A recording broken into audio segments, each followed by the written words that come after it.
아침 햇살이 거실 창문으로 들어올 때마다 저는 똑같은 생각을 합니다. 오늘도 혼자구나. 72살이 되도록 혼자 사는 것에 익숙해졌다고 생각했는데 아침마다 텅 빈 식탁을 마주할 때면 여전히 가슴 한쪽이 서늘해집니다. 식탁에는 저 혼자 먹을 미역국 한 그릇과 김치 몇 조각이 전부였습니다.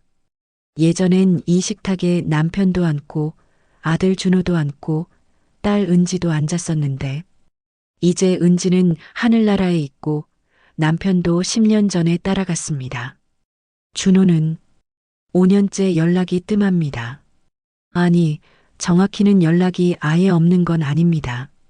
명절 때 짧은 문자 한 통 정도는 옵니다. 어머니, 명절 잘 보내세요. 그게 다입니다.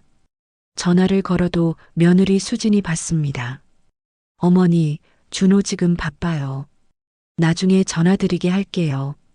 그 나중은 오지 않습니다. 매번 그랬습니다. 설거지를 하다가 창밖을 내다봤습니다. 아파트 단지 놀이터에서 아이들이 웃으며 뛰어놉니다. 할머니 손을 잡고 그네를 타는 아이도 보입니다. 저도 손주 민준이 손을 잡고 싶은데 민준이 얼굴도 제대로 본 게 첫돌 때가 마지막입니다. 이제 5살이 됐다던데 저는 그 모습을 한 번도 못 봤습니다. 내가 뭘 잘못했나? 설거지를 마치고 거실 소파에 앉았습니다. TV를 켜도 집중이 안 됩니다. 요즘은 아침 드라마만 봐도 가족이 함께 밥 먹는 장면만 나오면 채널을 돌립니다. 너무 부러워서 견딜 수가 없거든요. 그때였습니다. 핸드폰이 울렸습니다. 심장이 쿵 내려앉았습니다. 화면에 떠오른 이름 준호. 아들입니다. 명절도 아닌데 전화라니.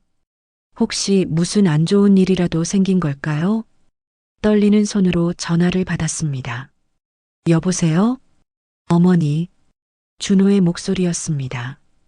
5년 동안 문자로만 보던 아들의 목소리를 직접 듣는데 저도 모르게 눈시울이 뜨거워졌습니다. 그래. 준호야. 어머니, 건강하시죠? 그래. 그런데 무슨 일이니? 갑자기 전화를. 잠시 침묵이 흘렀습니다. 수화기 너머로 준호가 헛기침을 하는 소리가 들렸습니다. 뭔가 말하기 어려운 게 있나 봅니다. 어머니, 그게 민준이가요. 민준이. 제 손주 이름입니다. 그 이름만 들어도 가슴이 저려옵니다. 민준이가 어쨌는데? 민준이가 요즘 할머니 이야기를 자꾸 해요. 친구들은 다 할머니가 있는데 자기만 없다고. 할머니 보고 싶대요. 순간 숨이 턱 막혔습니다. 손주가 저를 보고 싶다고요? 5년 만에 듣는 말입니다. 정말, 정말이니? 네. 그래서 어머니, 이번 주말에 저희가 한번 놀러 가도 될까요? 민준이 데리고요. 전화기를 쥔 손이 바들바들 떨렸습니다. 기쁨인지 떨림인지 구분이 안 될 정도였습니다. 그럼 당연하지. 언제든 와라. 할머니가 맛있는 거 많이 해놓을게. 감사합니다, 어머니. 그럼 토요일 오후에 갈게요. 전화를 끊고 나서도 한동안 멍하니 핸드폰만 쳐다봤습니다. 꿈인가 싶어서 뺨을 꼬집어 봤습니다. 아팠습니다. 꿈이 아니었습니다. 손주가 온다. 민준이를 볼 수 있다. 저도 모르게 소파에서 벌떡 일어났습니다. 당장 준비해야 할 것들이 산더미입니다. 토요일까지 며칠밖에 안 남았는데 민준이 방도 꾸며야 하고 장도 봐야 하고 청소도 해야 합니다. 거실 구석에 있는 작은 방문을 열었습니다. 예전에 준호가 쓰던 방이었는데 지금은 창고처럼 쓰고 있었습니다. 먼지가 소복이 쌓여 있었습니다. 이거 다 치우고 민준이 좋아할 만한 걸로 꾸며야겠다. 마트에 가서 아동용 이불도 사고 장난감도 몇 개 샀습니다. 5살 아이가 뭘 좋아하는지 잘 모르겠어서 점원에게 물어가며 골랐습니다. 장바구니가 무거웠지만 기분은 날아갈 것 같았습니다. 집에 돌아와 방 청소를 시작했습니다. 걸레질을 하고 창문을 닫고 새로 산 이불을 깔았습니다. 벽에는 아이들이 좋아할 만한 스티커도 붙였습니다. 동물 그림이 그려진 귀여운 스티커들이었습니다. 민준아, 할머니가 내 방 이렇게 예쁘게 꾸며놨어. 좋아해 줄까? 혼잣말을 하면서도 웃음이 났습니다.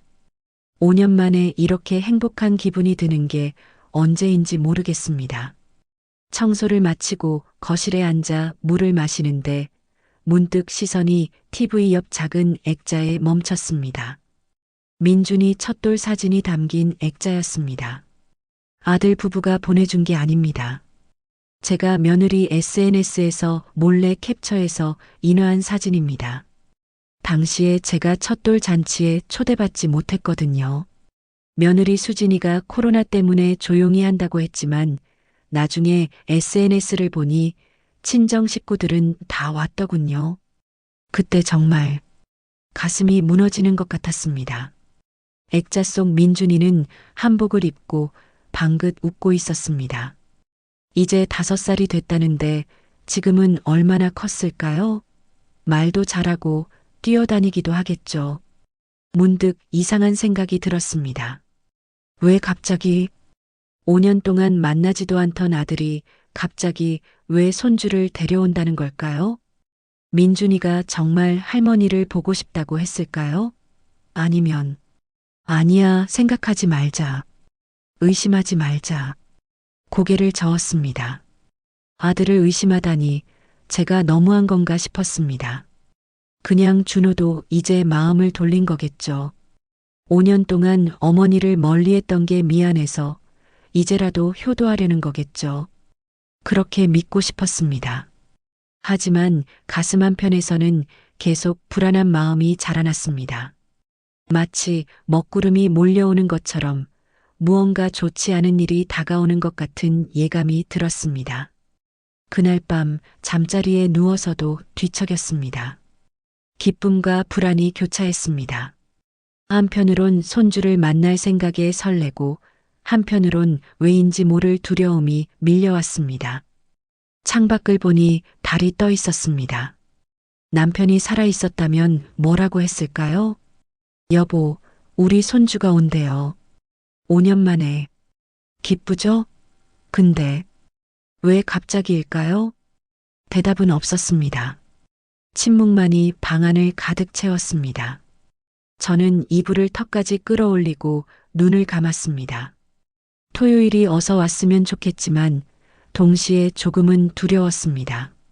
제 예감이 틀렸으면 좋겠습니다. 제발 그냥 가족이 다시 모이는 따뜻한 시간이었으면 좋겠습니다. 하지만 가슴속 불안은 쉽게 가라앉지 않았습니다. 토요일 아침 저는 새벽 5시에 눈이 떠졌습니다. 너무 설레고 떨려서 더 이상 잠을 잘 수가 없었습니다. 오늘 손주를 만납니다. 5년 만에 부엌으로 가서 장을 꺼냈습니다. 아들이 좋아하던 갈비찜, 며느리가 좋아한다던 잡채, 그리고 아이들이 좋아할 만한 계란찜과 동그랑땡. 손이 바빠도 기분은 좋았습니다.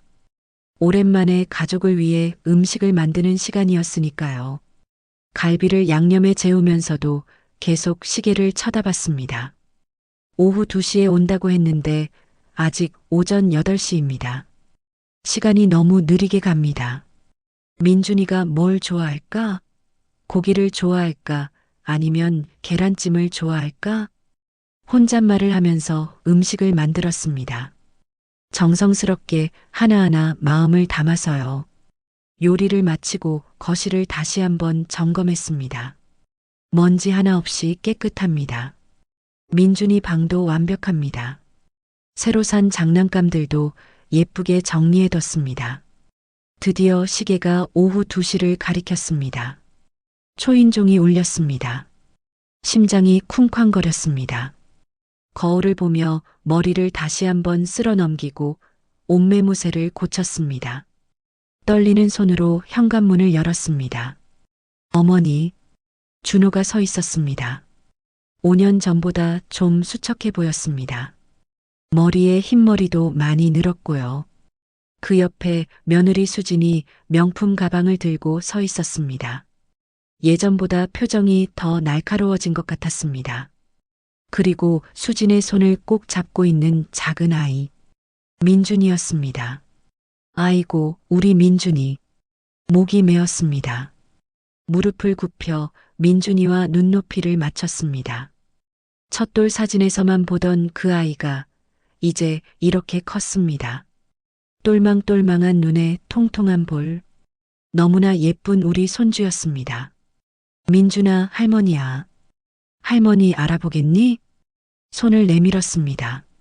민준이를 안아주고 싶었습니다. 하지만 민준이는 엄마 뒤로 숨었습니다. 엄마. 제 손을 피해 수진의 치마를 붙잡았습니다. 낯을 가리는 거였습니다. 저를 무서워하는 것 같았습니다. 가슴이 철렁 내려앉았습니다. 그래, 그럴 수도 있지. 할머니를 한 번도 본 적이 없으니까. 괜찮아, 민준아. 천천히 친해지면 돼. 할머니가 맛있는 거 많이 해놨어. 들어오렴. 어색한 분위기 속에서 그들을 거실로 안내했습니다. 준호는 소파에 앉으며 주변을 둘러봤습니다. 집이 깨끗하시네요, 어머니. 너희 온다고 청소 좀 했지. 민준이 방도 따로 꾸며놨어. 나중에 가서 놀아도 돼. 수지는 가방을 소파에 내려놓으며 짧게 대꾸했습니다. 감사합니다, 어머님. 그 목소리에는 따뜻함이 없었습니다. 마치 의무적으로 하는 인사처럼 들렸습니다. 저는 부엌으로 가서 차를 준비했습니다. 떨리는 손으로 찻잔에 보리차를 따랐습니다. 민준이를 위해 주스도 준비했습니다. 거실로 돌아와 차를 내려놓았습니다. 민준이는 여전히 엄마 옆에 바짝 붙어 앉아 있었습니다. 저를 쳐다보지도 않았습니다. 어떻게 하면 민준이랑 친해질 수 있을까? 민준아, 할머니가 장난감도 샀어. 로봇이랑 자동차도 있어. 보러 갈래? 민준이는 고개를 가로저었습니다. 싫어요. 그 작은 목소리에 가슴이 찢어지는 것 같았습니다. 손주가 저를 싫어합니다. 아니, 싫어하는 게 아니라 낯설어하는 거겠죠. 하지만 그게 더 슬펐습니다. 준호가 민준이를 달랬습니다. 민준아, 할머니 좋은 분이야. 무서워하지 마. 수지는 차를 한 모금 마시고는 가방에서 핸드폰을 꺼냈습니다.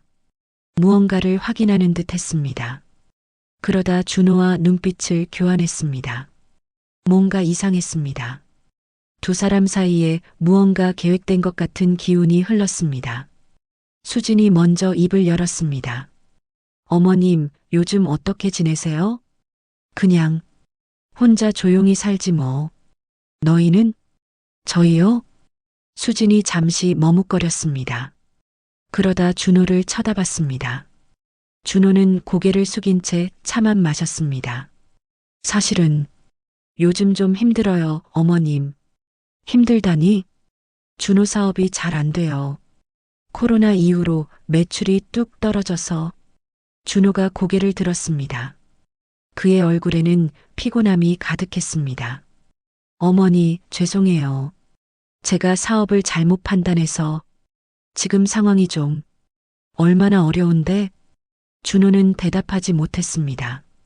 수진이 대신 말했습니다. 빚이 좀 있어요. 많이요. 순간 가슴이 철렁했습니다. 빚이라니. 얼마나? 3억 정도요. 3억? 제 목소리가 커졌습니다. 민준이가 깜짝 놀라 엄마를 더 꼭 붙잡았습니다. 준호가 급히 말했습니다. 어머니, 큰 소리 내지 마세요. 민준이 놀라잖아요. 미안해. 근데 3억이면 큰 돈인데 어떻게 그렇게 됐니? 사업 자금 빌렸다가 투자가 잘못됐어요. 지금 이자만 감당하기도 벅찬 상황이에요. 가슴이 답답했습니다. 아들이 이런 어려움을 겪고 있었다니. 그런데 왜 지금까지 말을 안 했을까요? 그래서 5년 동안 연락이 없었던 거구나. 창피해서 수진이 차를 내려놓고 저를 똑바로 쳐다봤습니다. 그 눈빛이 날카로웠습니다. 어머님, 그래서 부탁이 있어요. 부탁? 어머님 명의로 된 아파트 있잖아요. 강남에 있는 거. 순간 온몸이 얼어붙었습니다. 아파트, 제 노후 자금이자 유일한 재산이었습니다. 그게 왜 그 아파트 한 채만 저희 명의로 넘겨주시면 안 될까요? 그럼 대출받아서 빚을 갚을 수 있거든요. 귀를 의심했습니다. 지금 뭐라고 한 거죠? 명의를 넘기라고? 네. 어차피 나중에 저희한테 상속될 거잖아요. 지금 좀 일찍 주신다고 생각하시면 돼요. 머리가 멍해졌습니다. 이게 무슨 소리죠? 잠깐만. 그게 무슨... 준호가 끼어들었습니다. 어머니, 저희가 정말 절박해요. 이대로 가다간 파산할 것 같아요. 한 번만 도와주세요. 도와달라고? 그런데 왜 하필 아파트를? 수진이 차갑게 말했습니다. 돈으로 주시면 세금 문제도 있고 복잡하잖아요. 그냥 명의만 이전해 주시면 깔끔해요. 어머님도 나중에 상속세 걱정 안 하셔도 되고요. 이 여자가 지금 무슨 말을 하는 거죠? 제 재산을 그냥 넘기라고요? 그럼 나는 어떻게 살라고? 어머님은 건물 임대 수입 있으시잖아요. 그걸로 충분히 사실 수 있어요. 손이 떨렸습니다. 차를 들여다 말고 찻잔을 내려놨습니다. 그러지 않으면 쏟을 것 같았습니다. 근데 말을 잇지 못했습니다. 뭐라고 해야 할지 몰랐습니다. 준호가 소파에서 일어나 제 앞에 무릎을 꿇었습니다. 어머니, 제발 부탁드려요. 이번 한 번만이에요. 그럼 제가 정말 열심히 해서 다 갚을게요. 약속할게요. 아들이 무릎을 꿇었습니다. 제 아들이 저한테 이렇게까지 하는 모습을 보니 가슴이 무너졌습니다. 도와줘야 하나? 그래야 하나? 하지만 동시에 다른 생각도 들었습니다. 왜 하필 오늘 민준이를 데려온 게 혹시 이것 때문이었나? 시선을 민준이에게 돌렸습니다. 민준이는 여전히 엄마 뒤에 숨어 저를 쳐다보고 있었습니다. 그 작은 눈에는 두려움만 가득했습니다. 손주를 보여준 게 미끼였나? 그 생각이 들자 온몸에 힘이 빠졌습니다. 준호야, 네 어머니. 그럼 너희가 민준이를 데려온 건 수진이 끼어들었습니다. 어머님, 오해하지 마세요. 민준이가 정말 할머니 보고 싶다고 해서 온 거예요. 그리고 이 기회에 저희 상황도 말씀드리는 게 맞다고 생각했고요. 거짓말입니다. 그 차가운 목소리에서 진심은 느껴지지 않았습니다. 그리고 어머님, 솔직히 말씀드릴게요. 수진이 몸을 앞으로 숙였습니다. 어머님이 도와주시면 저희가 자주 올게요. 민준이도 자주 보여드릴게요. 근데 만약 안 도와주시면, 안 도와주면 저희도 살기 바빠서 자주 못 올 것 같아요. 이해하시죠? 그 순간 모든 것이 명확해졌습니다. 이건 협박이었습니다. 아파트를 주지 않으면 손주를 못 본다는 거였습니다. 가슴이 찢어지는 것 같았습니다. 너희가 지금 목소리가 떨렸습니다. 분노인지 슬픔인지 알 수 없었습니다. 준호는 고개를 숙인 채 아무 말도 하지 못했습니다. 그저 미안한 표정만 지을 뿐이었습니다. 내 아들이 날 이렇게 대하다니. 수진이 가방을 들고 일어섰습니다.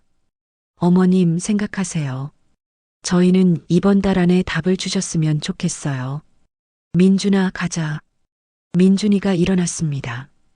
저는 민준이를 붙잡고 싶었습니다.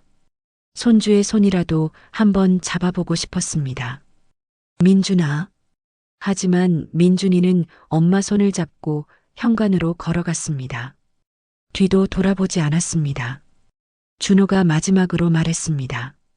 어머니, 죄송해요. 그리고 생각 좀 해주세요. 현관문이 닫혔습니다. 저는 그 자리에 그대로 앉아 있었습니다. 식탁 위에는 아까 정성스럽게 만든 갈비찜과 잡채가 그대로 있었습니다. 아무도 먹지 않은 음식들이었습니다.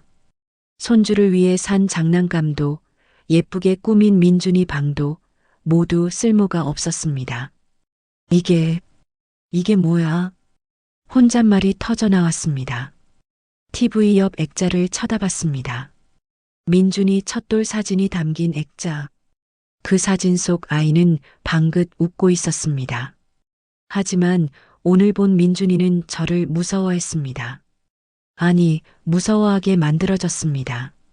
눈물이 흘러내렸습니다. 나는 그냥 손주가 보고 싶었을 뿐인데, 거실에 혼자 남겨진 저는 한참을 울었습니다.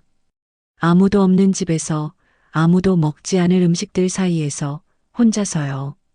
그날 밤부터 잠을 제대로 잘 수 없었습니다. 누우면 천장만 바라보게 됩니다.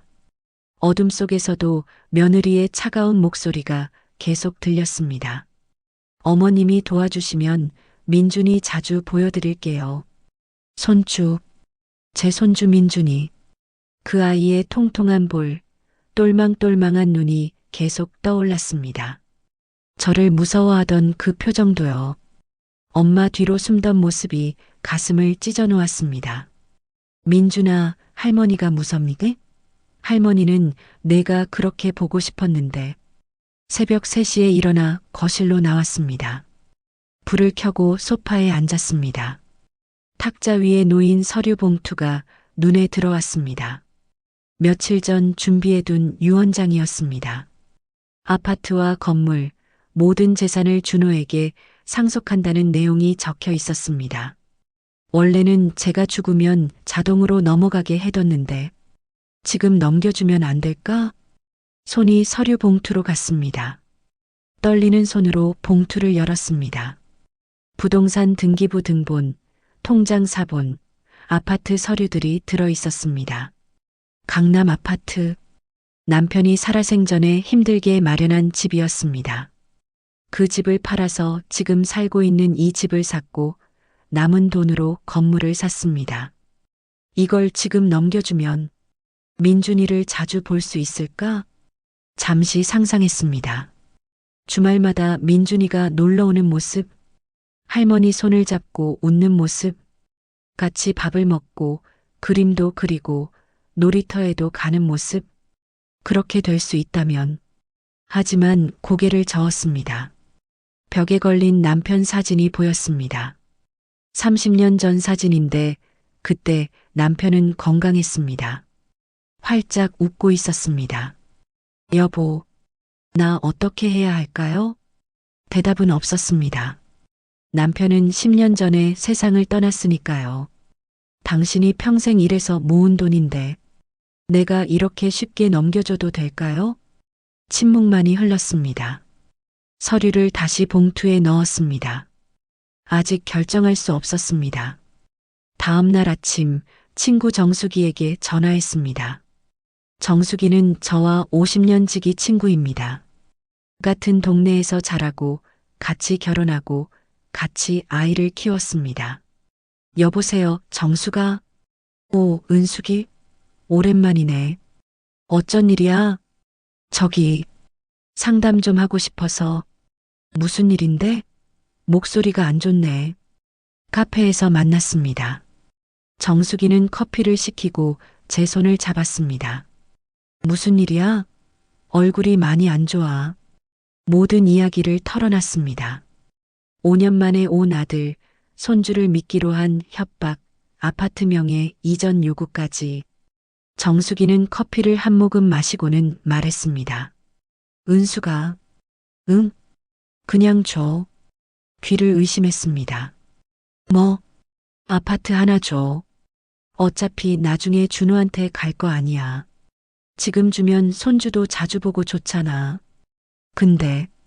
근데 뭐? 너 혼자 그 큰 아파트 갖고 있어 봐야 뭐해?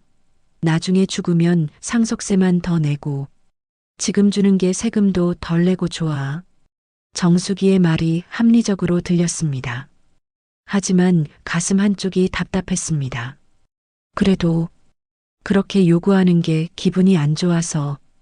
에이, 기분이 뭐가 중요해. 손주지. 손주가 제일 중요하지. 나도 우리 손주들 때문에 살아. 정수기는 핸드폰을 꺼내 손주 사진을 보여줬습니다. 봐, 우리 손주들. 이쁘지? 이 아이들 보면 힘든 게 다 잊어져. 너도 민준이 자주 보면 행복할 거야. 집으로 돌아오는 길 마음이 더 복잡해졌습니다. 정숙이 말이 맞는 걸까? 그냥 주는 게 나을까? 다음 날은 다른 친구 영자에게 전화했습니다. 영자야, 나야. 은숙이? 오랜만이네. 영자도 똑같은 말을 했습니다. 그냥 줘. 손주가 소중하지. 재산은 나중에 다 자식한테 가는 거야.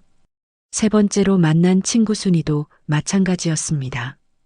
은수가, 넌 복 많은 거야. 아파트도 있고 건물도 있잖아. 하나쯤 주면 어때? 나 같으면 당장이라도 줄 텐데. 모두가 같은 말을 했습니다. 주라고. 손주가 중요하다고. 재산은 어차피 자식 것이라고. 집으로 돌아와 소파에 주저앉았습니다. 내가 이상한 건가? 다들 주라는데. 내가 너무 욕심 부리는 건가? 그날 저녁 준호에게 전화를 걸었습니다. 타협안을 제시하려고요. 여보세요, 어머니. 준호의 목소리에는 기대감이 섞여 있었습니다. 준호야. 네, 어머니. 생각해 보셨어요? 아파트는 안 되겠어. 그건 나중에 내가 받을 거니까. 근데 대신 말이야. 네. 매달 생활비를 보내줄게. 200만 원씩. 그걸로 빚 갚고 살림도 하고 그래. 침묵이 흘렀습니다. 수화기 너머로 준호가 누군가와 속삭이는 소리가 들렸습니다. 수진이었겠죠. 잠시 후 수진의 목소리가 들렸습니다. 어머님, 저예요. 수진아, 200만 원으로는 안 돼요. 저희 빚이 3억인데 이자만 해도 한 달에 300만 원이 넘어요. 200만 원으로는 이자도 못 갚아요. 그럼 300만 원은 어때? 어머님, 그런 식으로는 평생 못 갚아요. 그냥 아파트 주시면 한 번에 해결되잖아요. 왜 이렇게 복잡하게 가시려고 해요? 복잡하게? 제가 복잡하게 만드는 거라고요? 수진아, 그 아파트는. 어머님, 솔직히 말씀드릴게요. 저희 상황 정말 안 좋아요. 아파트 안 주시면 저희 파산해요. 그럼 민준이 키우기도 힘들어져요. 그리고 어머님, 어차피 나중에 저희한테 올 거 지금 주시면 안 돼요? 어머님, 혼자 그렇게 많이 가지고 계셔서 뭐 하세요? 가슴이 답답했습니다. 숨이 막혔습니다. 수진아, 그래도 이건. 어머님, 이번 달 안에 답 주세요. 그 이후엔 저희도 어떻게 될지 모르겠어요. 끊을게요. 뚝. 전화가 끊겼습니다. 핸드폰을 쥔 손이 떨렸습니다. 온몸에 힘이 빠졌습니다. 소파에 주저앉아 한참을 멍하니 앉아 있었습니다. 나는 뭐지? 문득 깨달았습니다. 저는 손주의 할머니가 아니었습니다. 저는 그저 돈 통장이었습니다. ATM 기계였습니다. 돈을 넣으면 손주를 볼 수 있고 돈을 안 넣으면 손주를 못 보는 기계. 그게 제 역할이었습니다. 이게 가족이야? 혼잣말이 터져 나왔습니다. TV 옆 액자를 쳐다봤습니다. 민준이 첫돌 사진. 그 아이는 지금 어디서 뭘 하고 있을까요? 할머니 생각은 할까요? 아니면 저는 그저 낯선 할머니일까요? 아니야. 민준이는 몰라. 민준이는 나쁜 게 아니야. 고개를 저었습니다. 민준이는 그저 어린아이입니다. 부모가 시키는 대로 따를 뿐이죠. 나쁜 건 준호와 수진입니다. 특히 수진. 하지만 준호도 마찬가지입니다. 아내 편만 들고 어머니 마음은 생각하지 않았으니까요. 밤이 깊었습니다. 시계를 보니 새벽 2시였습니다. 잠자리에 들었지만 잠이 오지 않았습니다. 뒤척이다가 다시 일어났습니다. 거실로 나와 불을 켰습니다. 서류 봉투를 다시 꺼냈습니다. 줄까? 말까? 손주가 보고 싶었습니다. 너무나 보고 싶었습니다. 하지만 이렇게 거래로 손주를 본다는 게 자존심이 허락하지 않았습니다.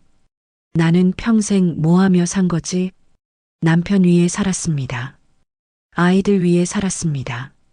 딸 은지를 잃고도 남편을 떠나보내고도 계속 살았습니다.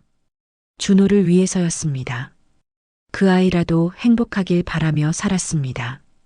그런데 지금 그 아들이 저를 돈으로만 보고 있습니다. 내가 뭘 잘못했지? 눈물이 흘러내렸습니다. 창밖을 보니 날이 밝아오고 있었습니다. 새벽 공기가 차갑게 느껴졌습니다. 마치 제 가슴처럼요. 일주일이 지났습니다. 그 일주일 동안 저는 집 밖을 거의 나가지 않았습니다. 밥도 제대로 먹지 못했습니다. 입맛이 없었거든요. 누워 있어도 천장만 바라보고 앉아 있어도 멍하니 창밖만 바라봤습니다. 준호에게서 문자가 몇 번 왔습니다. 어머니, 결정하셨어요? 어머니, 이번 주까지만 기다릴게요. 어머니, 답 좀 주세요. 읽기만 하고 답장은 하지 않았습니다. 뭐라고 답해야 할지 몰랐거든요. 거울을 봤더니 제 얼굴이 많이 상해 있었습니다. 뺨은 푹 꺼지고 눈 밑에는 다크서클이 짙게 내려앉았습니다. 이러다 정말 병 나겠네. 어느 날 오후 너무 답답해서 밖으로 나왔습니다. 맑은 공기라도 쐬면 머리가 좀 맑아질 것 같았습니다. 아파트 단지를 벗어나 골목길을 걸었습니다. 특별히 목적지는 없었습니다. 그냥 걷고 싶었습니다. 걷다 보니 평소에는 가보지 않던 동네에 들어섰습니다. 조용한 주택가였습니다. 오래된 건물들 사이로 작은 공원도 보였습니다. 공원 벤치에 앉았습니다. 나무들이 바람에 흔들렸습니다. 잎사귀가 떨어지는 소리가 들렸습니다. 가을이 깊어가고 있었습니다. 나는 앞으로 어떻게 살지? 혼자 중얼거렸습니다. 손주를 포기하면 정말 혼자가 됩니다. 아들도 며느리도 멀어질 것입니다. 명절에도 연락이 끊길지도 모릅니다. 하지만 아파트를 넘겨주면, 그래서 손주를 본다 해도 그게 진짜 가족일까요? 돈으로 산 손주, 그게 사랑일까? 벤치에서 일어나 다시 걷기 시작했습니다. 그때 눈에 들어온 건물이 있었습니다. 2층짜리 건물인데 입구에 큰 간판이 걸려 있었습니다. 해맑은 노인복지관. 복지관이었습니다. 본 적은 있지만 들어가 본 적은 없었습니다. 복지관은 가난한 노인들이나 가는 곳이라고 생각했거든요. 하지만 오늘은 발걸음이 저절로 그쪽으로 향했습니다. 유리문을 열고 들어갔습니다. 따뜻한 공기가 얼굴을 감쌌습니다. 복도에는 어르신들 작품으로 보이는 그림들이 걸려 있었습니다. 어서 오세요. 밝은 목소리가 들렸습니다. 안내 데스크에 앉아있던 여성이 일어나 다가왔습니다. 60대 후반으로 보이는 분이었습니다. 짧게 자른 머리에 깔끔한 옷차림. 무엇보다 눈빛이 밝았습니다. 처음 오셨어요? 아, 네. 그냥 지나가다가. 괜찮아요. 구경하러 오셔도 돼요. 저는 이 복지관 관장 이명자예요. 명자라는 이름의 그 여성은 친절하게 웃었습니다. 둘러보실래요? 2층에는 강좌실이 있고 1층에는 휴게실이 있어요. 거절할 이유가 없어서 따라갔습니다. 2층 강좌실에서는 어르신들이 그림을 그리고 계셨습니다. 수채화였습니다. 모두 집중해서 붓을 움직이고 계셨는데 얼굴들이 평온해 보였습니다. 여기는 미술 교실이에요. 수요일마다 열려요. 모두 혼자 사시나요? 물어보니 명자 관장이 고개를 끄덕였습니다. 대부분 그러세요. 자식들이 있어도 연락 안 하는 분들도 많고요. 그래도 저렇게 밝으신가요? 처음엔 다들 우울해 하세요. 근데 여기 와서 친구들 만나고 취미 생활 하다 보면 조금씩 나아지더라고요. 1층 휴게실로 내려왔습니다. 소파가 여러 개 놓여 있고 어르신들이 차를 마시며 이야기를 나누고 계셨습니다. 웃음소리가 들렸습니다. 진짜 즐거워하시는 웃음이었습니다. 명자 관장이 차 한 잔을 건네줬습니다. 앉으세요. 이야기 좀 해요. 소파에 앉았습니다. 차를 한 모금 마셨습니다. 따뜻했습니다. 무슨 일 있으세요? 명자 관장이 물었습니다. 그게 어떻게 얼굴에 다 쓰여 있어요. 요즘 힘든 일 있으시죠? 솔직하게 말했습니다. 어차피 처음 만난 사람이니까 부담 없이 털어놓을 수 있었습니다. 아들 이야기, 며느리 이야기, 손주 이야기를 다 했습니다. 아파트 명의 이전 요구까지. 명자 관장은 차를 마시며 조용히 들었습니다. 중간에 끊지도 않았습니다. 이야기를 다 마치자 한참을 침묵했습니다. 그러다 명자 관장이 입을 열었습니다. 손주 안 봐도 삽니다. 네, 저도 안 봐요. 손주, 귀를 의심했습니다. 왜요? 자식들이 차단했죠. 돈 안 준다고. 명자 관장의 얼굴에는 슬픔이 없었습니다. 담담했습니다. 5년 전에 제 아들이 사업 자금 달라고 했어요. 3천만 원. 안 주면 손주 못 본다고 하더라고요. 제 이야기와 똑같았습니다. 그래서 주셨어요? 안 줬어요. 단호한 목소리였습니다. 왜요? 자식이 거래 조건 내미는 순간 그건 가족이 아니에요. 그건 협박이죠. 가슴이 쿵 내려앉았습니다. 그럼 손주는 어떻게 5년째 못 봐요. 처음엔 너무 힘들었죠.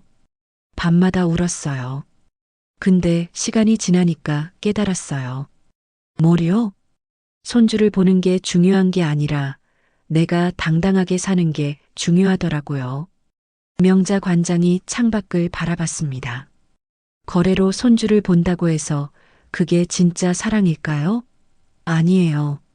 그건 그냥 돈 주고 시간 사는 거예요. 하지만 그래도 손주인데 손주는 손주예요. 사랑하죠. 근데 그 사랑이 제 자존심보다 중요하진 않아요. 자존심. 그 단어가 가슴에 박혔습니다. 자존심. 지키면 외롭지 않나요? 외롭죠. 처음엔 정말 외로워요. 근데 여기 오세요. 명자 관장이 휴게실을 둘러봤습니다. 여기 계신 분들 다들 비슷한 사연 있어요. 자식한테 버림받고 손주 못 보고. 근데 다들 여기서 새 가족 만들어요. 진짜 가족보다 더 챙겨주고 더 따뜻해요. 휴게실에서 웃고 계신 어르신들을 봤습니다. 모두 행복해 보였습니다. 저도 여기 올 수 있나요? 물론이죠. 언제든 오세요. 혼자 고민하지 마시고. 명자 관장이 제 손을 꼭 잡았습니다. 그 손이 따뜻했습니다. 복지관을 나와 집으로 걸어오는 길, 마음이 조금 가벼워진 것 같았습니다. 손주 안 봐도 산다. 정말 그럴 수 있을까요? 집에 도착해 현관문을 열었습니다. 텅 빈 집이 저를 맞이했습니다. 거실로 들어가 불을 켰습니다. TV 옆 액자가 눈에 들어왔습니다. 민준이 첫돌 사진. 다가가서 액자를 들었습니다. 민준이가 웃고 있었습니다. 민준아, 할머니가 널 정말 보고 싶은데. 눈물이 또 났습니다. 명자 관장은 강해 보였습니다. 담담하게 손주를 포기한 것 같았습니다. 하지만 저는 아직 자신이 없었습니다. 액자를 제자리에 놓고 소파에 앉았습니다. 핸드폰을 꺼냈습니다. 준호에게서 온 문자가 또 있었습니다. 어머니, 내일까지만 기다릴게요. 답 주세요. 내일까지 결정해야 합니다. 아파트를 줄까, 손주를 포기할까? 아니, 정확히는 자존심을 지킬까, 버릴까? 창밖을 봤습니다. 날이 어두워지고 있었습니다. 나는 어떤 선택을 해야 할까?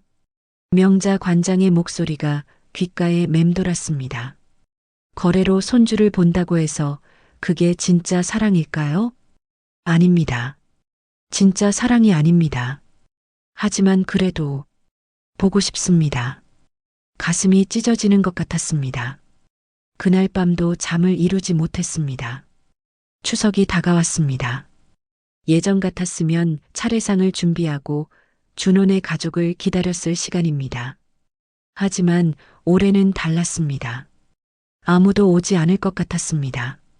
명절 전날 밤 간단하게 차례상만 준비했습니다. 남편과 딸 은지를 위한 상이었습니다. 전도 부치지 않았습니다. 혼자 먹을 것도 아니고 힘도 없었습니다. 그냥 과일 몇 개와 나물 몇 가지만 올렸습니다. 상 앞에 앉아 사진을 바라봤습니다. 남편의 사진, 딸 은지의 사진. 여보, 은지야, 엄마가 잘못 살았나 봐. 눈물이 났습니다. 은지는 25살에 교통사고로 세상을 떠났습니다.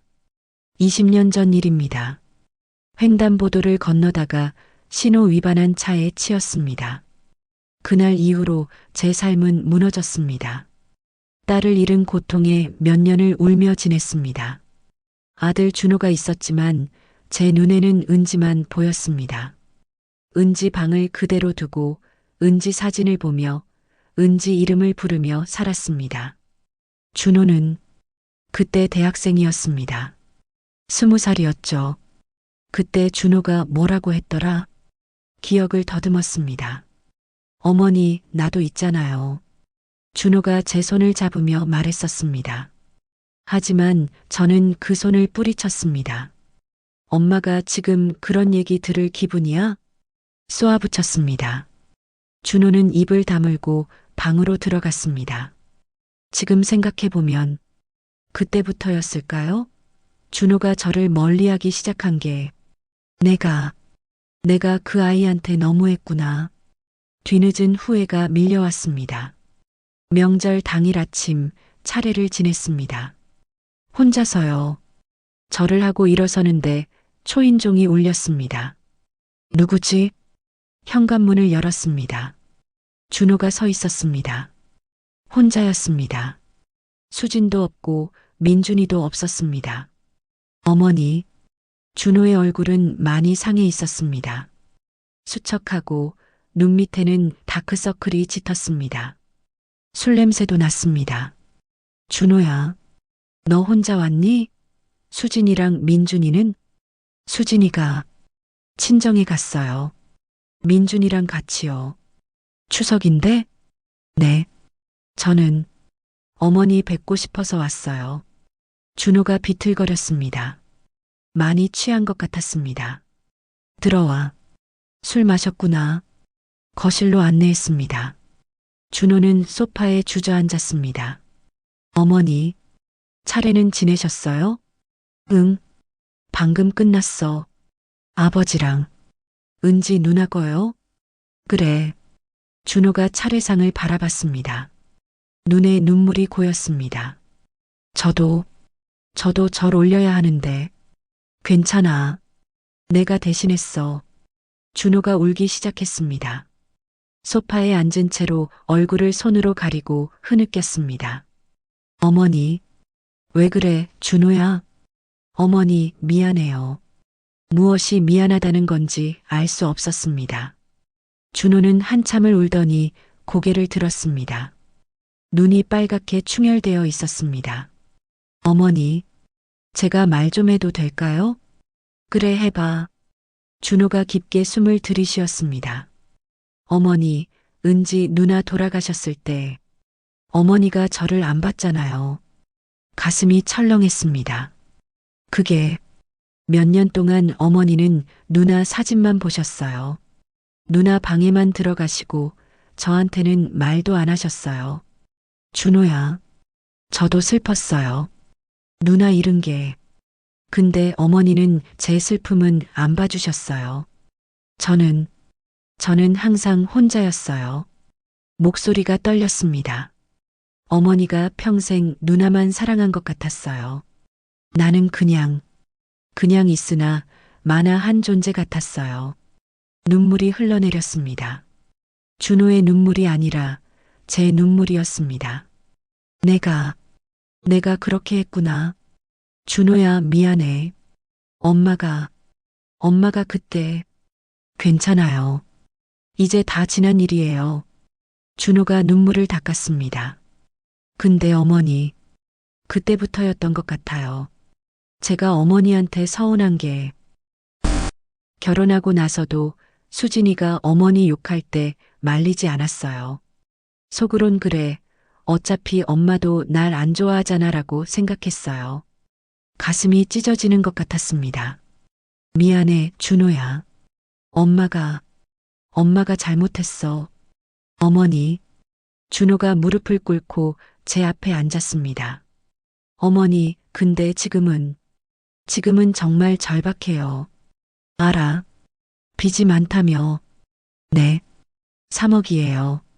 이자만 감당이 안 돼요. 수진이는 매일 싸우자고 하고 저는 정말 미쳐갈 것 같아요. 준호가 제 손을 잡았습니다. 어머니, 도와주세요. 아파트 하나만. 제발 부탁드려요. 그 손이 차가웠습니다. 이 아이도 힘들구나. 마음이 약해졌습니다. 아들의 상처를 이해하게 됐습니다.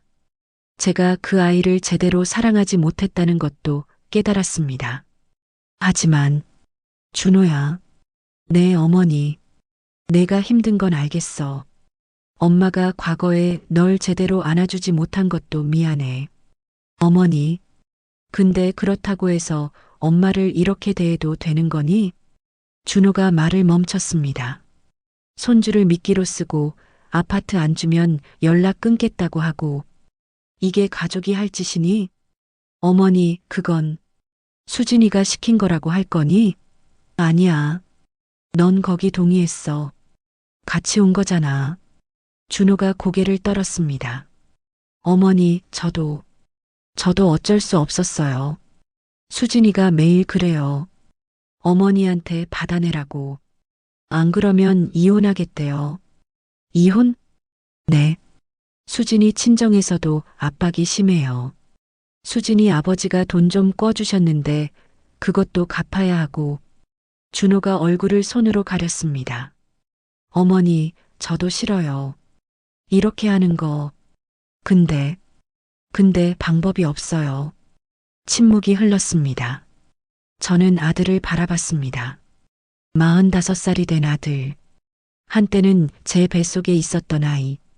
제가 낳고 키운 아이. 그 아이가 지금 제 앞에서 무릎 꿇고 울고 있습니다. 불쌍했습니다. 정말 불쌍했습니다. 하지만, 준호야, 일어나. 어머니, 일어나라고. 준호가 일어났습니다. 엄마가 과거에 널 제대로 사랑하지 못한 건 엄마 잘못이야. 진심으로 미안해. 어머니, 근데 그것 때문에 지금 내가 엄마한테 이러는 건 정당화될 수 없어. 어머니, 그게 아니라 너도 상처받은 사람이야. 알아. 근데 너도 지금 엄마한테 상처 주고 있어. 엄마를 거래 대상으로 만들고 있잖아. 준호가 입술을 깨물었습니다. 엄마는 그냥 손주가 보고 싶었어. 민준이 손 한번 잡아보고 싶었어. 근데 너희는 그걸 돈으로 바꿨어. 어머니, 그래서 엄마도 결정했어. 준호의 눈이 커졌습니다. 아파트는 안 줘. 그리고 앞으로도 너희한테 재산 넘겨줄 생각 없어. 어머니, 대신 엄마가 죽으면 다 기부할 거야. 고아원이랑 복지관에. 준호가 벌떡 일어났습니다. 어머니, 그게 무슨 말씀이세요? 엄마 결심이야. 어머니, 그럼 저는 어떡하라고요? 빚은 어떻게 갚고? 그건 내가 해결해. 내가 만든 빚이잖아. 어머니, 준호의 목소리가 커졌습니다. 화가 난 목소리였습니다. 어머니, 그럼 정말 민준이 못 보세요. 평생? 알아. 그래도 괜찮으세요? 괜찮지 않아. 너무 힘들어. 눈물이 났습니다. 근데 민준이를 돈으로 사는 것보다는 나아. 어머니, 나가줄래? 더 이상 할 말 없어. 준호가 주먹을 쥐었습니다. 온몸이 떨렸습니다. 어머니, 후회하실 거예요. 후회는 내가 하게 될 거야. 엄마를 이렇게 대한 거. 어머니, 나가. 소리쳤습니다. 제가 아들에게 소리 지른 건 처음이었습니다. 준호는 잠시 저를 노려보더니 돌아서서 현관으로 향했습니다. 문이 쾅 닫혔습니다. 혼자 남겨진 거실에서 저는 주저앉았습니다. 으아, 소리내어 울었습니다. 가슴이 터질 것 같았습니다. 아들을 내쫓았습니다. 제 손으로 차례상 위에 놓인 남편과 딸 사진이 보였습니다.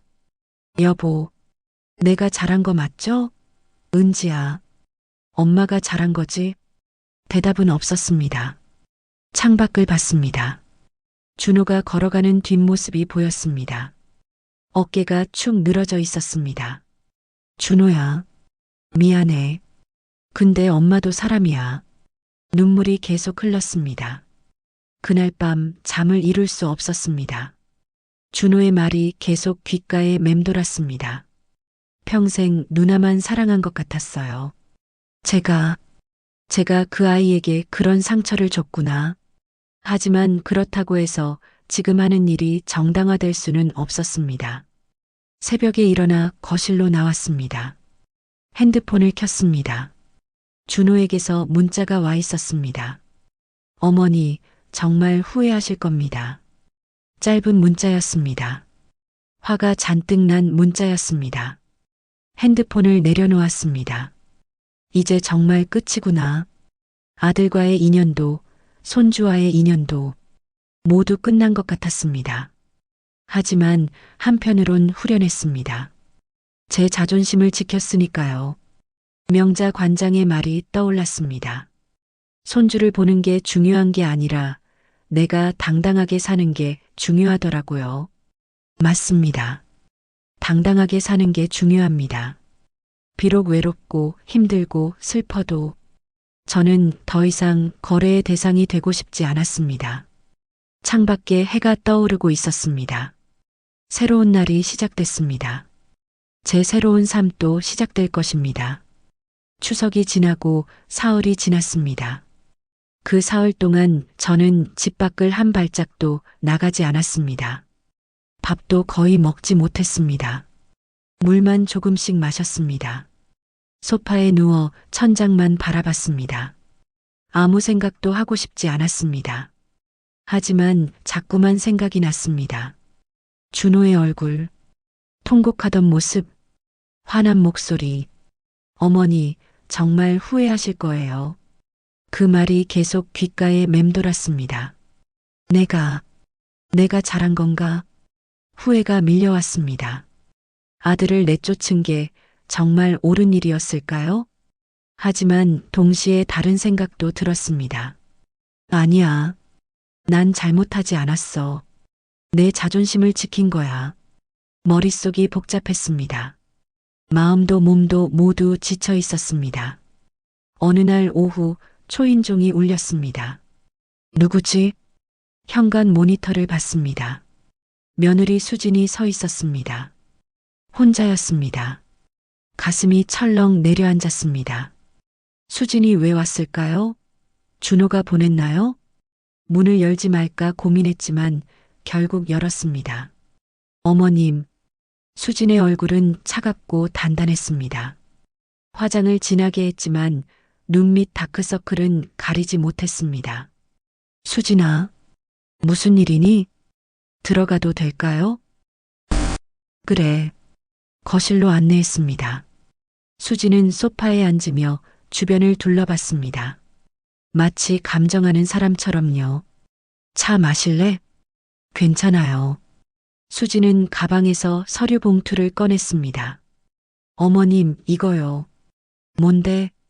아파트 명의 이전 서류예요. 준호가 미리 준비해뒀어요. 순간 숨이 막혔습니다. 여기 서명만 하시면 돼요. 간단해요. 수진이 서류를 펼쳤습니다. 부동산 명의 이전 동의서였습니다. 제 이름이 적혀 있고 준호의 이름도 적혀 있었습니다. 수진아, 나는 어머님. 수진이 제 말을 끊었습니다. 저희 상황 아시잖아요. 빚이 얼마나 많은지. 이자만 해도 매달 300만 원이에요. 알아. 근데 어머님은 안 도와주시잖아요. 추석 때 준호한테 뭐라고 하셨어요? 기부하신다고요? 목소리가 날카로웠습니다. 그래. 그렇게 결심했어. 어머님, 정신 차리세요. 어머님, 친자식이 준호예요. 남이 아니에요. 알아. 그럼 왜 도와주지 않으세요? 돈 많으시잖아요. 아파트도 있고, 건물도 있고, 그게 다 내 거야. 어머님, 혼자 쓰시려고요? 이 나이에? 수진의 눈빛이 차가워졌습니다. 어머님, 솔직히 말씀드릴게요. 저희 이번 달 안에 돈 구하지 못하면 파산해요. 그럼 민준이도 제대로 못 키워요. 학교도 못 보낼 수도 있어요. 그건 어머님 때문이에요. 가슴이 쿵 내려앉았습니다. 뭐라고? 도와줄 수 있는데 안 도와주시잖아요. 그럼 어머님 책임이에요. 민준이가 나중에 불행하면 그건 어머님 때문이에요. 눈앞이 아찔했습니다. 이 여자가 지금 무슨 말을 하는 거죠? 수진아, 그건 너무한 말이야. 너무해요? 진실인데요. 수진이 가방에서 핸드폰을 꺼냈습니다. 민준이 사진이 화면에 떠 있었습니다. 어머님, 민준이에요. 보고 싶지 않으세요? 손이 저절로 나갔습니다. 민준이 사진을 보고 싶었습니다. 하지만 수진은 핸드폰을 휙 치웠습니다. 서명하시면 보여드릴게요. 그 순간 깨달았습니다. 이 여자는 손주까지도 거래 도구로 쓰고 있습니다. 마지막 카드로요. 수진아. 네. 나가줄래? 네. 나가. 지금 당장. 수진의 얼굴이 굳어졌습니다. 어머님, 지금 뭐라고 하신 거예요? 내 집에서 나가라고. 어머님, 더 이상 할 말 없어. 나가. 수진이 벌떡 일어났습니다. 얼굴이 붉게 달아올랐습니다. 좋아요. 나갈게요. 근데 어머님, 이번이 마지막 기회예요. 이번 달 말까지 답 안 주시면 저희 이사 가요. 멀리요. 연락처도 안 가르쳐 드릴 거예요. 심장이 멎는 것 같았습니다. 그럼 민준이는 평생 못 보세요. 평생? 그리고 나중에 후회하셔도 소용없어요. 저희 찾을 수도 없을 거예요. 수진이 서류를 탁자에 던졌습니다. 생각 잘하세요.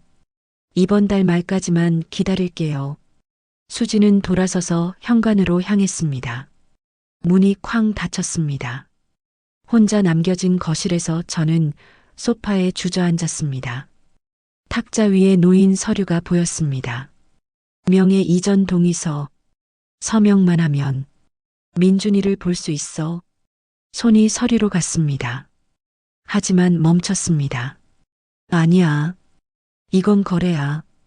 협박이야. 고개를 저었습니다. 화장실에 갔습니다. 세면대에서 물로 얼굴을 씻었습니다. 거울을 봤습니다. 거울 속에 비친 제 얼굴은 낯설었습니다. 뺨은 푹 꺼지고 눈은 움푹 들어가고 얼굴색은 누렇게 떴습니다. 마치 병든 사람 같았습니다. 이게 나야? 거울 속 제 모습이 초라했습니다. 손주 한번 보려고 애걸하는 늙은 여자. 돈으로 사랑을 사려는 불쌍한 할머니. 나는 이렇게 살고 싶지 않아. 문득 딸 은지의 목소리가 들리는 것 같았습니다. 엄마, 당당하게 살아. 은지는 항상 그렇게 말했습니다. 당당하게 살라고, 굽히지 말라고. 교통사고로 세상을 떠나기 전날 밤에도 그랬습니다. 엄마, 나 걱정하지 마. 엄마는 엄마 인생 사세요. 당당하게. 그때는 무슨 말인지 몰랐습니다.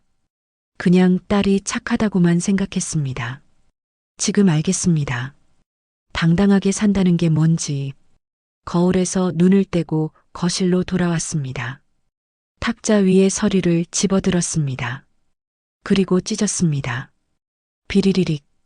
서류가 2조각이 났습니다. 또 찢었습니다. 4조각, 8조각. 손이 떨렸지만 멈추지 않았습니다. 다 찢고 나서 쓰레기통에 버렸습니다. 끝이야. 혼잣말을 했습니다. 핸드폰을 들었습니다. 은행에 전화를 걸었습니다. 여보세요, 고객센터입니다. 네, 저 부동산 상담 좀 받고 싶은데요. 네, 말씀하세요. 제 명의로 된 아파트가 있는데요. 그거 팔아서 기부하고 싶어요. 상담원이 잠시 놀란 것 같았습니다. 기부요? 네. 노인복지시설이랑 고아원에요. 아, 네. 그럼 상담 예약을 도와드릴게요. 언제 오실 수 있으세요? 내일 갈게요. 네, 내일 오전 10시로 예약해 드릴게요. 전화를 끊었습니다. 결정했습니다. 완전히 아파트를 팔아서 기부할 겁니다. 그리고 남은 건물 임대 수입으로 조용히 살 겁니다. 준호에게는 한 푼도 주지 않을 겁니다. 수진에게도요. 민준이에게는 미안하지만 할 수 없습니다. 거실 창문을 열었습니다. 바람이 들어왔습니다. 차가웠지만 상쾌했습니다. 깊게 숨을 들이쉬었습니다. 나는 더 이상 ATM이 아니야. 가슴이 조금 가벼워진 것 같았습니다. 여전히 슬펐습니다. 손주를 못 본다는 게 너무 아팠습니다. 하지만 제 자존심을 지켰습니다. 그게 더 중요했습니다. 명자 관장에게 전화를 걸었습니다. 여보세요? 관장님, 저 김은숙이에요. 아, 은숙 씨. 어떻게 지내세요? 관장님, 제가 결정했어요. 결정? 손주 안 볼 거예요. 그리고 재산 기부할 거예요. 명자 관장이 잠시 침묵하더니 말했습니다. 잘 결정하셨어요. 힘들어요. 당연히 힘들죠. 근데 은숙 씨, 이제 시작이에요. 당당한 삶의 시작. 네. 내일 복지관 오세요. 이야기 나눠요. 혼자 힘들어하지 마시고. 감사합니다, 관장님. 전화를 끊고 소파에 앉았습니다. TV 옆 액자가 눈에 들어왔습니다. 민준이 첫돌 사진. 다가가서 액자를 들었습니다. 민준아, 할머니가 미안해. 널 볼 수 없을 것 같아. 눈물이 흘렀습니다. 근데 할머니는 당당하게 살고 싶어. 너도 나중에 크면 이해해 줄까? 대답은 없었습니다. 사진 속 민준이는 그저 웃고 있을 뿐이었습니다. 액자를 내려놓았습니다. 창밖을 봤습니다. 해가 지고 있었습니다. 붉은 노을이 하늘을 물들이고 있었습니다. 아름다웠습니다. 인생은 계속되는구나. 손주 없이도 아들 없이도 인생은 계속됩니다. 외롭겠지만 힘들겠지만 그래도 살아야 합니다. 당당하게요. 그날 밤 오랜만에 잠을 잘 잤습니다. 꿈을 꿨습니다. 딸 은지가 나왔습니다. 은지는 웃고 있었습니다. 엄마 잘했어. 난 엄마가 자랑스러워. 꿈에서 깨어나 눈물이 흘렀습니다. 하지만 슬픈 눈물이 아니었습니다. 뭔가 홀가분한 눈물이었습니다. 창밖을 보니 아침 해가 떠오르고 있었습니다. 새로운 하루가 시작됐습니다. 제 새로운 인생도 시작되는 것 같았습니다. 은행에서 돌아온 날, 저는 준호에게 문자를 보냈습니다. 내일 오후 2시에 집으로 와라. 수진이랑 같이 할 얘기가 있다. 답장은 금방 왔습니다. 네, 어머니. 알겠습니다. 짧고 조심스러운 답장이었습니다. 아마 기대하고 있겠죠. 드디어 아파트를 넘겨주나 싶어서요. 그날 밤 저는 오랜만에 편안하게 잠들었습니다. 결정을 내리고 나니 마음이 평온했습니다. 다음 날 아침 일찍 일어나 집을 정리했습니다. 청소를 하고 차도 준비했습니다. 마지막이 될 자리니까 깔끔하게 해야겠다고 생각했습니다. 오후 1시 50분 모든 준비를 마쳤습니다. 거울을 봤습니다. 며칠 전 화장실 거울에서 봤던 초라한 모습은 이제 없었습니다. 여전히 수척했지만 눈빛만큼은 또렷했습니다. 난 더 이상 불쌍한 할머니가 아니야. 스스로에게 다짐했습니다. 정확히 2시에 초인종이 울렸습니다. 문을 열었습니다. 준호와 수진이 서 있었습니다. 두 사람 모두 긴장한 표정이었지만 어딘가 기대에 찬 모습도 보였습니다. 어서 와, 어머니. 준호가 조심스럽게 인사했습니다. 수진도 억지로 미소를 지었습니다. 어머님, 거실로 안내했습니다. 그들은 소파에 나란히 앉았습니다. 차를 내왔습니다. 준호는 차를 받아들며 말했습니다. 어머니, 부르셔서 무슨 일이세요? 곧 알게 될 거야. 일단 차나 마셔. 수진이 준호와 눈빛을 교환했습니다. 드디어인가 보다라는 표정이었습니다. 저는 차를 한 모금 마시고 찻잔을 내려놓았습니다. 준호야, 수진아. 네, 어머니. 엄마가 결정을 내렸어. 두 사람의 눈빛이 반짝였습니다. 그래서 너희를 부른 거야. 정식으로 통보하려고. 준호가 몸을 앞으로 숙였습니다. 어머니, 그럼 나는 내 모든 재산을 고아원과 노인 복지시설에 기부하기로 했어. 순간 시간이 멈춘 것 같았습니다. 준호와 수지는 입을 벌린 채 저를 쳐다봤습니다. 믿을 수 없다는 표정이었습니다. 뭐라고요? 준호가 더듬거렸습니다.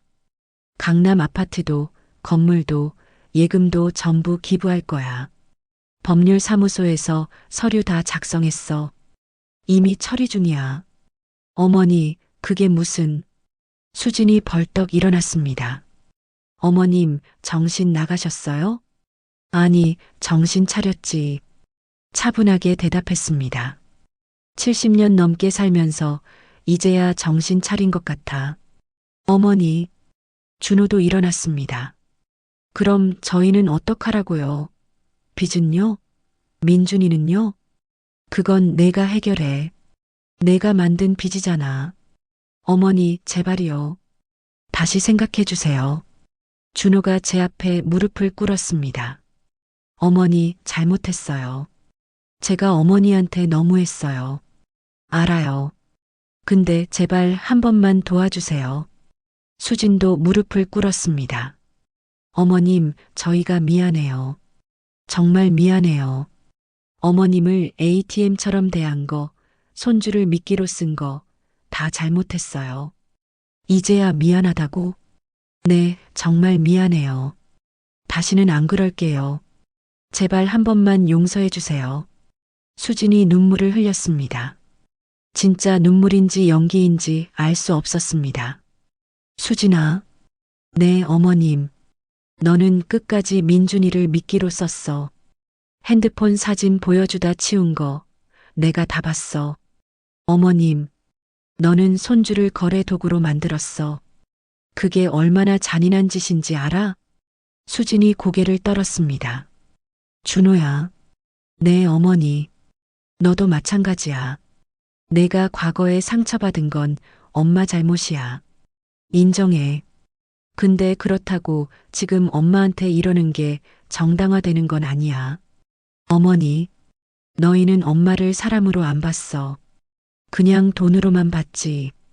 두 사람은 아무 말도 하지 못했습니다. 저는 일어나 TV 옆으로 갔습니다. 민준이 첫돌 사진이 담긴 액자를 들었습니다. 민준이 액자를 쓰다듬었습니다. 할머니가 정말 보고 싶었어. 손 한번 잡아보고 싶었고 같이 놀아주고 싶었어. 눈물이 났습니다. 근데 할머니는 돈으로 너를 볼 수 없어. 그건 진짜 사랑이 아니니까. 준호가 울먹였습니다. 어머니, 저희가 정말 잘못했어요. 앞으로는 조건 없이 자주 올게요. 민준이도 자주 보여드릴게요. 믿을 수 없어. 단호하게 말했습니다. 너희는 이미 신뢰를 깼어. 다시는 못 믿어. 액자를 탁자에 내려놓았습니다. 민준아, 할머니는 이제 널 놔줄게. 내 부모님 밑에서 잘 자라. 훗날 내가 커서 할머니를 궁금해하면 그때 다시 만나자. 어머니, 준호가 소리쳤습니다. 어머니, 그럼 정말 끝이에요? 정말로요? 그래, 끝이야. 어머니, 준호가 주저앉으며 울었습니다. 어깨가 들썩였습니다. 수지는 울다가 갑자기 화를 냈습니다. 좋아요. 그럼 어머님도 후회하세요. 손주도 못 보고 외롭게 늙으세요. 그럴 거야. 그리고 나중에 죽을 때 혼자 죽으세요. 아무도 안 올 거예요. 알아. 차분하게 대답했습니다. 근데 그래도 돈으로 사랑 사는 것보단 나아.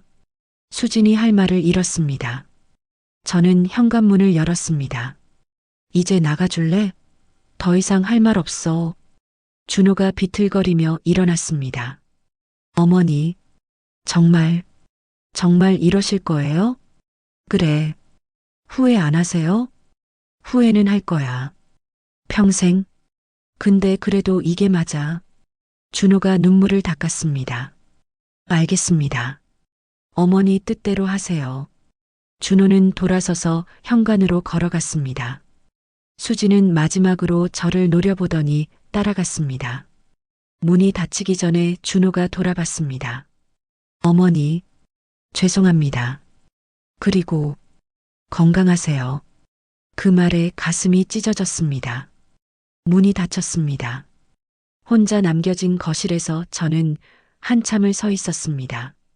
다리에 힘이 풀려 소파에 주저앉았습니다.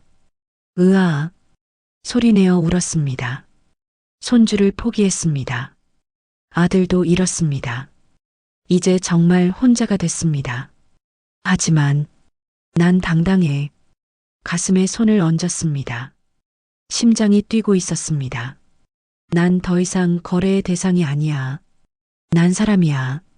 눈물을 닦았습니다. 탁자 위에 민준이 액자를 봤습니다. 민준아, 할머니 용서해줘. 근데 할머니 자존심을 지켜야 했어. 창밖을 봤습니다. 준호와 수진이 주차장으로 걸어가고 있었습니다. 두 사람 모두 어깨가 축 늘어져 있었습니다. 너희도 언젠가 알게 될 거야. 엄마가 왜 이랬는지. 차가 출발했습니다. 사라졌습니다. 혼자 남았습니다. 하지만 외롭지만은 않았습니다. 제 자존심이 남아 있었으니까요. 핸드폰을 꺼내 명자 관장에게 전화를 걸었습니다. 여보세요, 은숙 씨? 관장님, 했어요. 다 정리했어요. 수고 많으셨어요. 이제 어떻게 살아야 할까요? 내일 복지관 오세요. 같이 산책하고 차 마시고 이야기해요. 혼자 아니에요, 은숙 씨. 감사합니다. 전화를 끊고 창밖을 봤습니다. 해가 서쪽으로 기울고 있었습니다. 인생도 그렇게 기울어가고 있었습니다. 하지만 괜찮았습니다. 당당하게 기울어갈 수 있으니까요. 거울을 봤습니다. 거울 속 제 모습은 더 이상 초라하지 않았습니다. 눈빛이 살아 있었습니다. 김은숙, 잘했어. 스스로에게 말했습니다. 정말 잘했어. 그날 밤 잠자리에 들며 남편 사진을 봤습니다. 여보, 내가 잘한 거 맞죠? 대답은 없었지만 남편이 웃고 있는 것 같았습니다. 딸 은지의 사진도 봤습니다. 은지야, 엄마 이제 당당하게 살 거야. 내가 원하던 대로. 눈을 감았습니다. 슬펐습니다. 손주를 못 본다는 게 너무 아팠습니다. 하지만 후회는 하지 않았습니다. 제 선택이었으니까요. 당당한 선택이었으니까요. 3년이 흘렀습니다. 75살이 됐습니다. 머리는 더 하얘졌고 주름은 더 깊어졌지만 눈빛만큼은 예전보다 밝았습니다. 강남 아파트는 팔았습니다. 그 돈의 절반은 고아원에, 절반은 노인복지시설에 기부했습니다.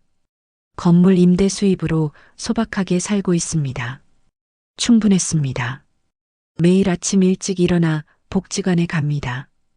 그곳에서 자원봉사를 합니다. 어르신들 식사 준비를 돕고 이야기 상대가 되어드리고 가끔은 같이 그림도 그립니다. 명자 관장님은 이제 제 가장 친한 친구가 됐습니다. 매주 수요일엔 같이 산책을 하고 금요일엔 같이 영화를 봅니다. 복지관 어르신들도 제 가족 같습니다. 처음에는 힘들었습니다. 밤마다 민준이 생각이 나서 잠을 못 이뤘습니다. 손주의 얼굴이 어떻게 변했을까? 키는 얼마나 컸을까? 학교는 잘 다니고 있을까? 궁금했습니다. 너무나 궁금했습니다. 하지만 시간이 지나면서 조금씩 담담해졌습니다. 아픔이 사라진 건 아니지만 그 아픔과 함께 살아가는 법을 배운 것 같습니다. 준호에게서는 연락이 없었습니다. 3년 동안 단 한 통의 전화도 문자도 없었습니다. 가끔 궁금했습니다. 저 아이는 어떻게 살고 있을까? 빚은 다 갚았을까? 수진이랑은 잘 지내고 있을까?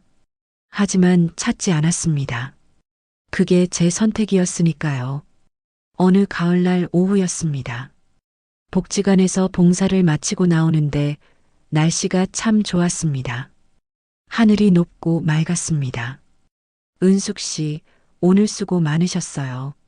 명자 관장님이 손을 흔들었습니다. 아니에요, 관장님. 즐거웠어요. 내일도 오시죠? 당연하죠. 내일 봐요. 복지관을 나서는데 누군가 저를 부르는 소리가 들렸습니다. 어머니. 그 목소리에 걸음이 멈췄습니다. 천천히 돌아봤습니다. 준호가 서 있었습니다. 3년 만에 보는 아들이었습니다. 많이 달라져 있었습니다. 머리에 흰머리가 많이 늘었고 얼굴은 수척했습니다. 하지만 눈빛은 예전과 달랐습니다. 맑았습니다. 그리고 그의 손을 잡고 있는 작은 아이, 민준이었습니다. 3년 만에 보는 손주였습니다. 5살이었던 아이가 이제 8살이 됐습니다. 키도 많이 컸고 얼굴도 많이 변했습니다. 심장이 쿵쾅거렸습니다. 숨이 막혔습니다. 준호야, 민준아. 간신히 이름을 불렀습니다. 준호가 천천히 다가왔습니다. 민준이를 데리고요. 어머니, 오랜만입니다. 그래, 오랜만이네. 목소리가 떨렸습니다. 준호는 많이 마른 것 같았습니다. 옷도 예전처럼 비싸 보이는 옷이 아니었습니다. 평범한 점퍼에 청바지였습니다. 어떻게 여길 알고 어머니 찾아다녔어요. 3개월 동안 혹시 복지시설에서 봉사하시지 않을까 싶어서 이 근처 복지관을 다 찾아봤어요.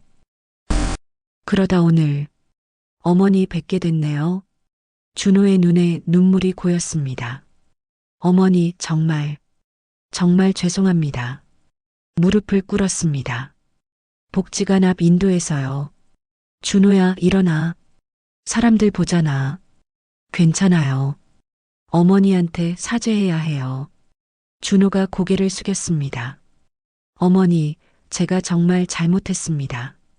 어머니를 돈으로만 봤어요. 손주를 미끼로 썼어요. 용서받을 수 없는 짓을 했습니다.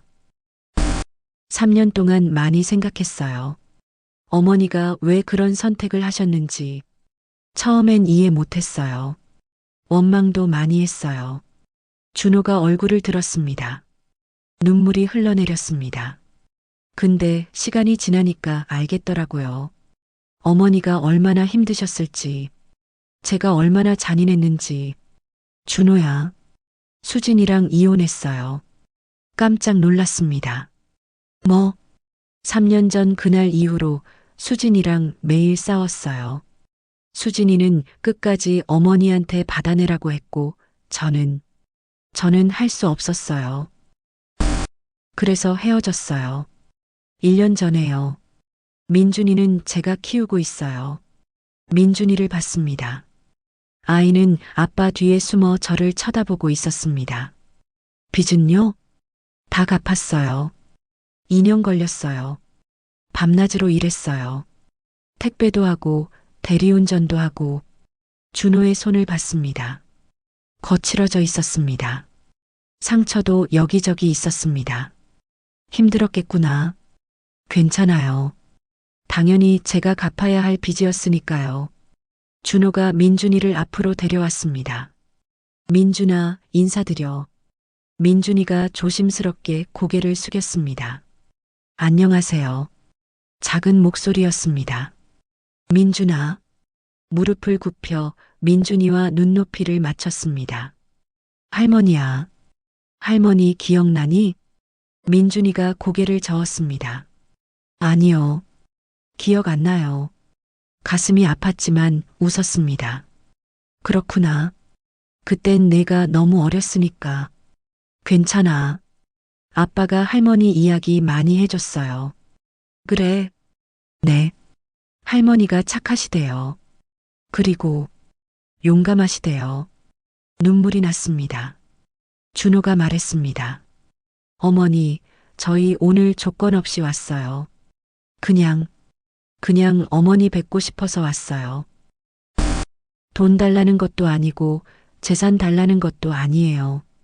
그냥 어머니 건강하신지 보고 싶었어요. 준호야, 어머니 앞으로 자주 와도 될까요? 민준이랑 같이요. 조건 없이요.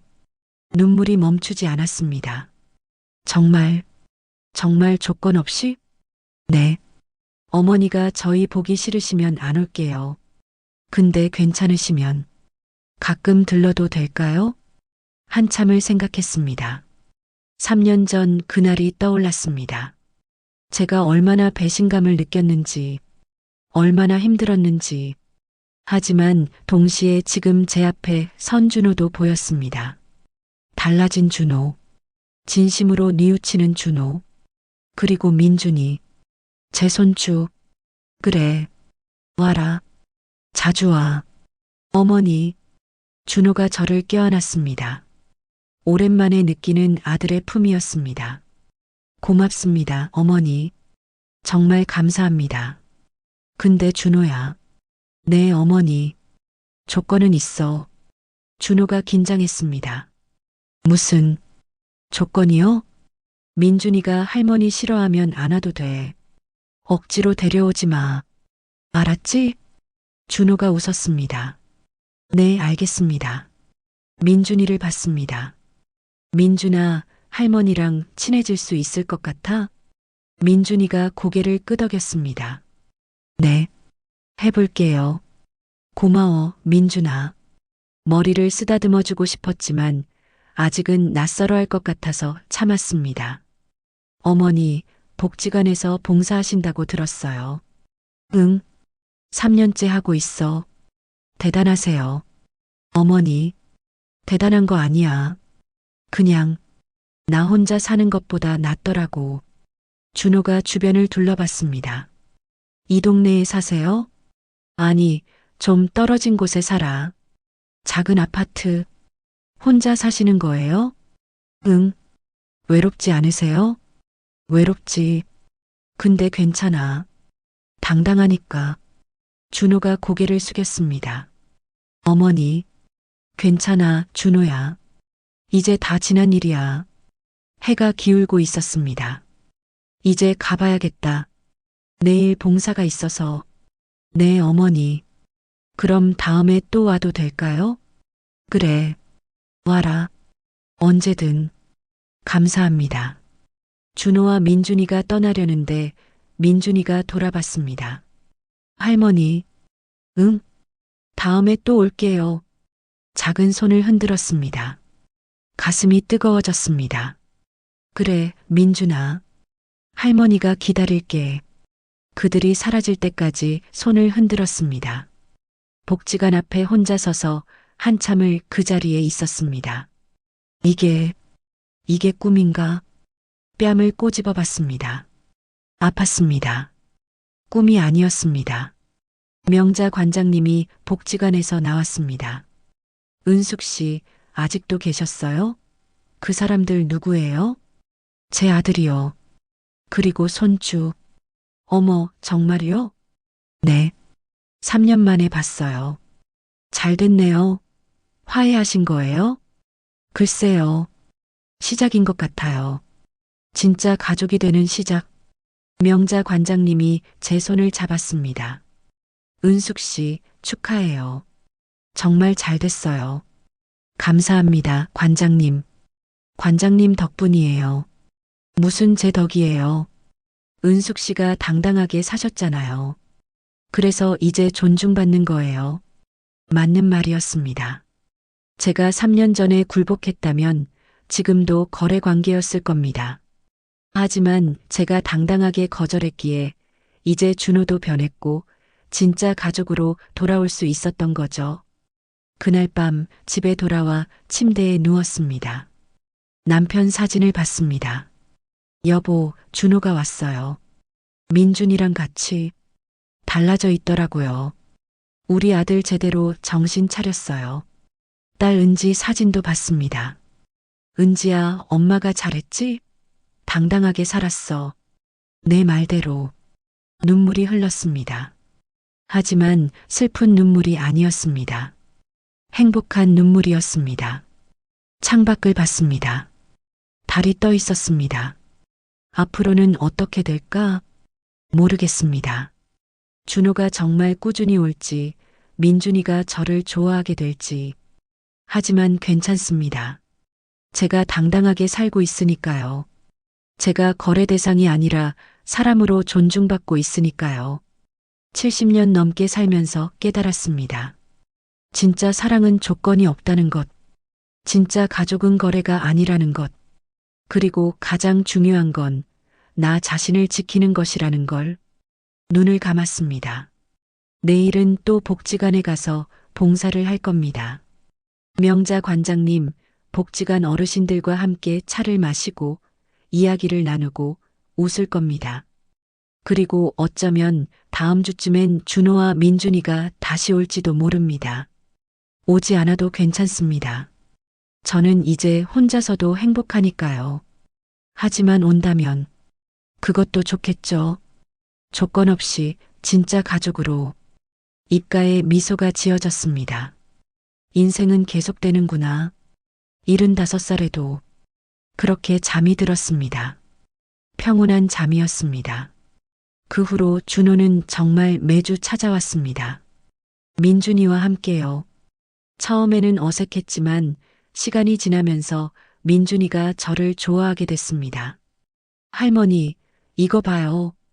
민준이가 복지관에 올 때마다 학교에서 그린 그림을 보여줬습니다. 우와, 우리 민준이 그림 정말 잘 그린다. 복지관 어르신들도 민준이를 좋아하셨습니다. 민준이는 어르신들께 인사도 잘하고 이야기도 잘 들어드렸습니다. 준호는 여전히 열심히 일하고 있습니다. 빚을 다 갚았지만 민준이를 키우려면 돈이 필요하니까요. 가끔 제가 용돈을 주려고 하면 거절합니다. 어머니, 괜찮아요. 제가 벌어서 살 수 있어요. 당당합니다. 이제는 제게 기대지 않고 스스로 살아갑니다. 그게 좋습니다. 저도 여전히 복지관에서 봉사를 하고 명자 관장님과 친구들과 즐겁게 살고 있습니다. 손주를 볼 수 없을 거라 생각했는데 이렇게 다시 만났습니다. 당당함을 지켰기에 가능한 일이었습니다. 가끔 생각합니다. 만약 3년 전에 아파트를 줬다면 아마 지금도 거래 관계였겠죠. 준호는 변하지 않았을 것이고 저는 계속 ATM으로 취급받았을 겁니다. 하지만 제가 단호하게 거절했기에 준호도 깨달았고 이제 우리는 진짜 가족이 될 수 있었습니다. 인생은 참 알 수 없습니다. 가장 어두웠던 순간이 새로운 시작의 순간이 될 줄 누가 알았겠어요? 75살, 아직 늦지 않았습니다. 당당하게, 행복하게 살아갈 겁니다.